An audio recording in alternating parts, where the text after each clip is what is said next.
नमस्कार, 9 मार्च 2009 के America live में आपका स्वागत है। सबसे पहले नजर डालते हैं आज की खास खबरों पर। अफगानिस्तान में नरमपंथी तालिबान के साथ बातचीत की संभावना, राष्ट्रपति ओबामा का बयान, भारत में बाल शिक्षा को बढ़ावा देने आगे आए जाने माने भारतीय अमेरिकी एक्टर कैल पेन, और बदलते मौसम के साथ अमेरिका में बदला समय भी। वॉशिंगटन डीसी से मैं हूं वॉइस ऑफ अमेरिका का अंशुमान आप्टे। अब खबरें विस्तार से। पिछले हफ्ते ओबामा प्रशासन ने कूटनीतिक क्षेत्र में कई महत्वपूर्ण कदम उठाए। ओबामा ने संकेत दिया है कि अफगानिस्तान में स्थिरता लाने के लिए तालिबान के नरमपंथी गुटों के साथ बातचीत की जा सकती है।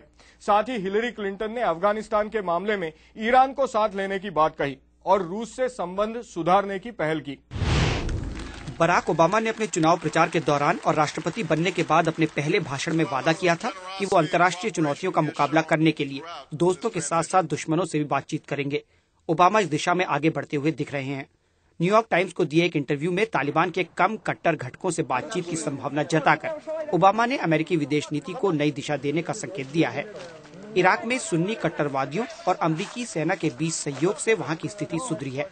अफगानिस्तान में लगातार खराब होते हालात पर काबू पाने के लिए इस रणनीति का इस्तेमाल कारगर साबित हो सकता है। मुझे लगता है कि तालिबान के कुछ घटक हैं जिनसे बातचीत की जा सकती है। आखिर क्यों नहीं?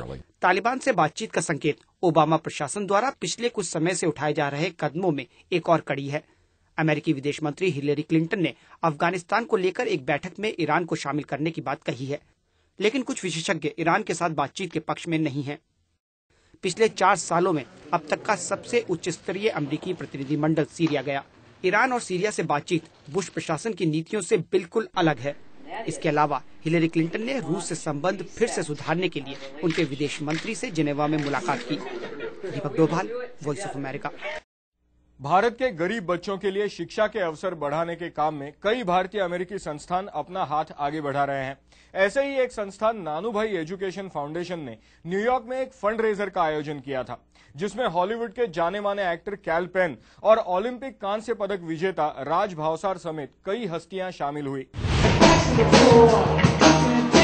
न्यूयॉर्क में हो रही इस पार्टी में मौज मस्ती के साथ साथ एक बहुत ही महत्वपूर्ण लक्ष्य को पूरा किया जा रहा था, भारत में शिक्षा को बढ़ावा देने के लिए पैसे इकट्ठा करना। नानूभाई एजुकेशन फाउंडेशन द्वारा की जा रही इस पार्टी का हिस्सा बनने के लिए लोगों ने 150 से लेकर $350 तक दिए।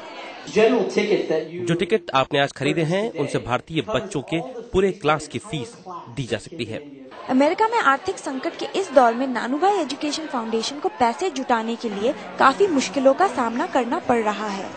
2008 के ब्रॉन्ज मेडलिस्ट राज भावसर ने लोगों से अपील की कि आर्थिक दिक्कतों के बावजूद वो मदद के लिए आगे आएं।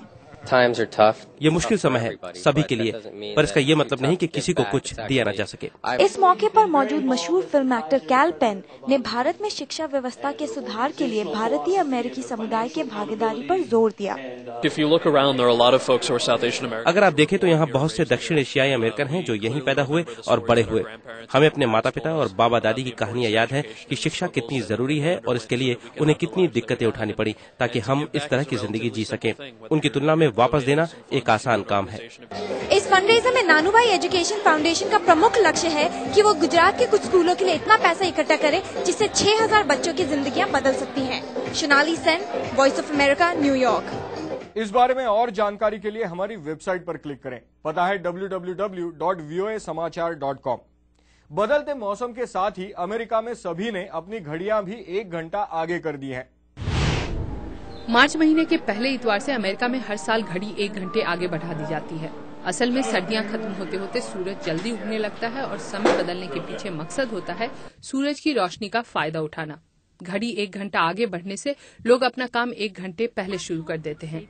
अब भारत और अमेरिका के बीच समय अंतर 1 घंटा कम यानी 9.5 घंटे हो गया है। ऊर्जा बचत के उद्देश्य से किया गया ये समय बदल अमेरिका में दूसरे विश्व युद्ध के बाद से चला आ रहा है।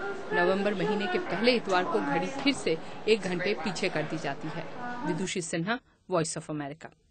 पूरे अमेरिका पर इन दिनों छाए बदलाव के माहौल में ये एक ऐसा बदलाव है जो बदला नहीं है।